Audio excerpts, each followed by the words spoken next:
Hi everyone, here we go, Unit 14, Lesson 4. Please make sure you're doing this lesson after taking your quiz. This is not on the quiz you were taking on equations of a circle. This lesson is going to be about something new, chords of a circle. Answer your do now question, please. Diameter and the radius of the circle shown below. So far on this circle, the diameter has to go from one end of the circle to the other through the center of the circle. So this is going to be the segment here that goes from one end of the circle to the other, and the key with it is that it goes through the center. So this right here, this is our diameter. Radius goes from a point on the circle to the center of the circle. This piece here, this is our radius. And those are two parts that you should be very comfortable with, and it was really simple for you to locate. Connect the 2 points located near the bottom of the circle. So if you notice, there's 2 extra points there with a straight edge. So again, anything in your house that you can use as a straight edge. So I'm going to line up those 2 points, connect them. What do you think we call this segment based on the fact that this is about chords of a circle? You call that a chord. So a chord is a segment that joins 2 points of a circle. And when it says of a circle, it means on a circle. These 2 points are on the circle and they're being joined by a line. That's a chord. Now, your diameter also follows that definition. This is a point on the circle. This is a point on the circle. And that is getting connected. So your diameter is also considered a chord. Your radius is not considered a chord. A radius has 1 point on the circle, but this center point here, since it's not on the circle, that is not a chord. But a diameter is, and the segment that we made down here is. So here are some basic rules, okay? And basic little formulas that you're gonna have to know when you're looking at chords. In this first picture here, in a circle, a radius perpendicular to a chord bisects the chord. So a word we haven't used in a while, but we know bisect means to cut in half. So the radius in this picture and the chord in this picture, right? Just like what I did for the do now. The chord in this picture is AB. Because AB is points on the circle and it gets connected. Your radius is OC. Now, if you notice, it follows that description. This little box here means that that radius is perpendicular to that chord. And when that happens, it bisects the chord, and that's what these 2 markings are for. So if we were to write a statement summarizing that, you would say that this part of the chord is congruent to this part of the chord. In other words, AD is congruent to DB. Okay, so that's one rule. A radius perpendicular to a chord bisects the chord.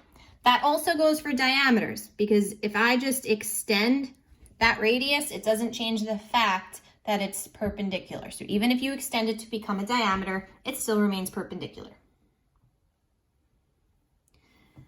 Next, in a circle, if 2 chords intersect, so one chord is here, another chord is here. They intersect. Intersect simply means to cross, right? The product of the lengths of the segments of one chord. Product means we're multiplying. Of the lengths of the segments of one chord. So one chord in this picture is the one highlighted in yellow. The 2 lengths labeled on that chord are A and B. So the product of A and B is going to equal the product of the segments on the other chord. So here's our other chord, and the 2 lengths on that chord are C and D. Next, in a circle, congruent chords are equidistant from the center. Okay, so that's just telling you, here's a chord CD, here's a chord AB. Since they are congruent, they have the same distance to the center. And when you're talking about the distance they are to the center, you're considering the center of that chord. Okay, new terminology coming here. In a circle, congruent chords have congruent arcs.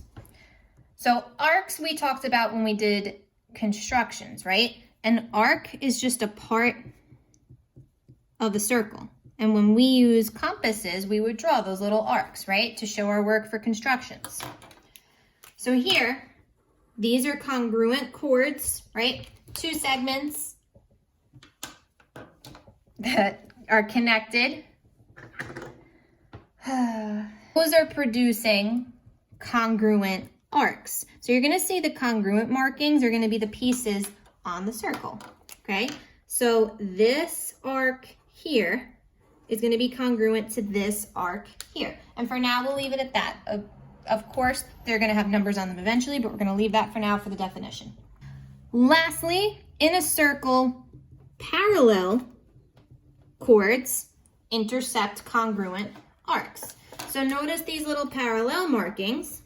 When that occurs, the arcs that are between the chords are going to be congruent. Okay, so I'm going to do each of those properties with you now. Number one, given circle O with diameter CD perpendicular to chord AB. So right away, this right here is that first property that we talked about, where if you have a diameter, or in this case a radius or whatever, perpendicular to a chord, that tells you that it's going to bisect the chord. So if we were to mark that in our picture, the chord in this picture is AB. Okay? That is telling you that this segment AE is going to be the same as this segment here, EB. If AE is 8 inches, what is the length of EB? Well, if bisect means cut in half, that means you have two congruent pieces there. So the length of EB equals 8.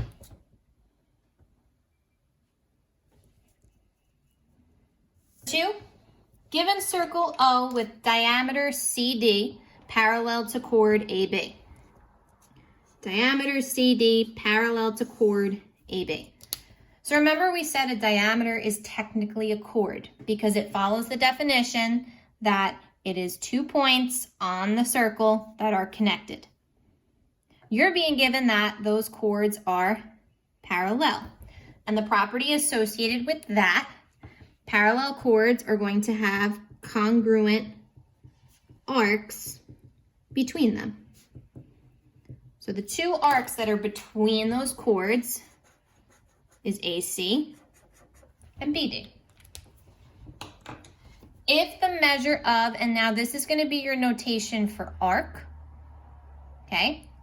Arc AB. So arc AB is this piece here. Just follow the letters. It's telling you that that is 84 degrees. Find the measure of arc CA. So you want to know the measure of this arc here. So I'm going to put an X there. Now think logically here. It's still a circle. The arcs are measured in degrees. Think, how many degrees are in a circle? The answer, 360. However, a diameter does something very special to a circle. You should be saying to yourself that a diameter is going to cut a circle in half. So because the circle's getting cut in half, we don't have to work with 360 degrees. We can work with the number of degrees in a half circle, which is 180 degrees. Another way to think of it, a diameter is a straight line. Straight lines are 180 degrees.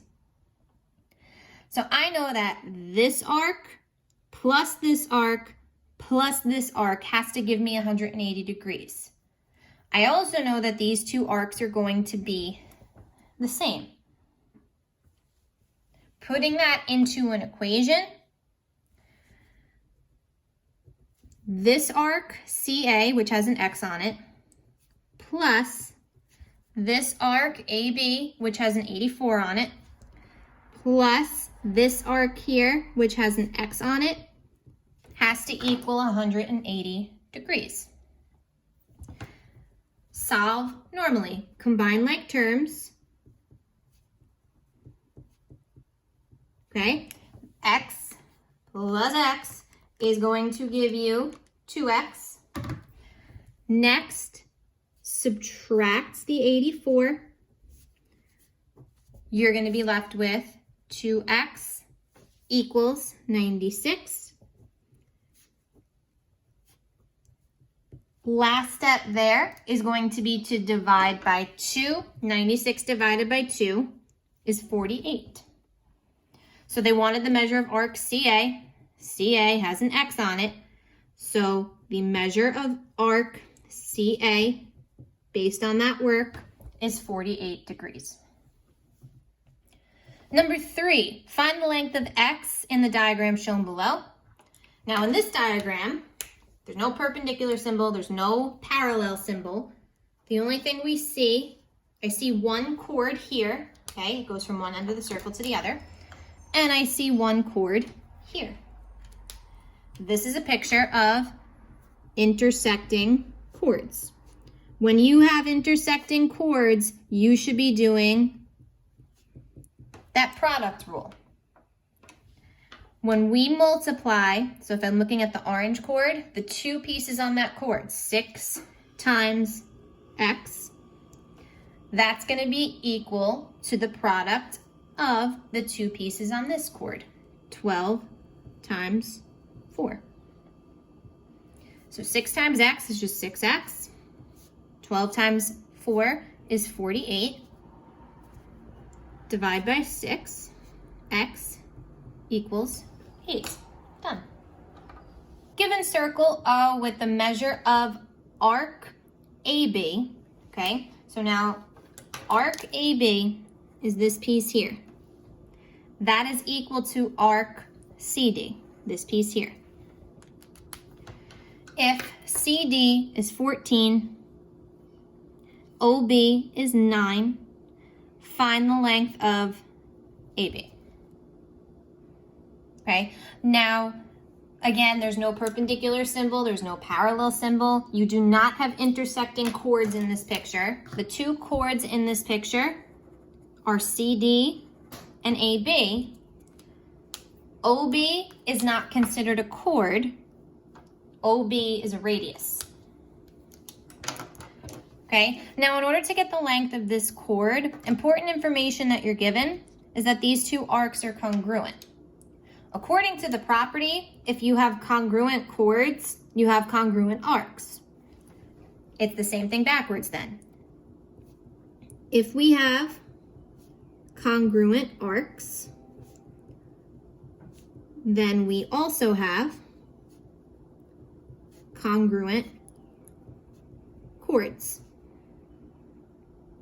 If AB is congruent to CD as an arc, that also means that they are congruent as chords. So if CD is 14, AB will also be equal to 14.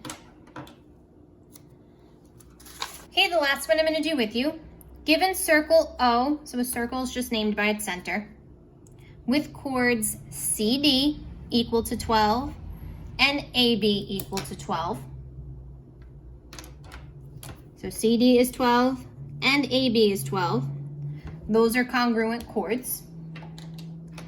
Perpendiculars are drawn from O to E and from O to F. Now, if you were to extend this and make it a radius, it's still going to follow that property that when you have perpendiculars to a chord, it's going to bisect the chord. Right? So we can mark that in our picture. Bisect the chord. The radius of the circle is 10. find OE. So we want this piece here. Okay? Now, a couple of things we can label.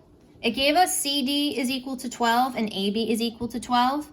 If we also know that those are getting cut in half, that means each of these pieces is going to be equal to 6. Okay? Now, it wants the length of OE. It gives you a radius, okay? Now, a radius is really, really important for this problem, especially considering there's not one drawn in the picture. But what I want you to think about, the side you're solving for, right here, OE, you have a perpendicular symbol, and we always looked at with the perpendicular symbol if we can create something. Now, if I take into account the length from E to D, if I connect D to O, that's a radius because it goes from a point on the circle to the center. And now what shape do we have? You should be saying a right triangle. When we have a right triangle, we can use the Pythagorean theorem. Okay, so let me just label my radius length. My radius length is 10, and now this is the right triangle we're working with. 10 should be going into C, okay, because that's the hypotenuse of that triangle. Solve. X squared plus 36 equals 100. Subtracting 36 from both sides, taking the square root of both sides, we have a length of 8. So OE is 8. That's what you guys are going to be working with. Those are your main properties for chords. So if you look through, I see number 1 says perpendicular. Perpendicular, you should be thinking, okay, my chord is getting bisected. Okay? You have that again going on here. It says perpendicular, right? So you're going to go through the properties, label, locate your chords. The math itself, this is Pythagorean theorem. This is something you already know how to do.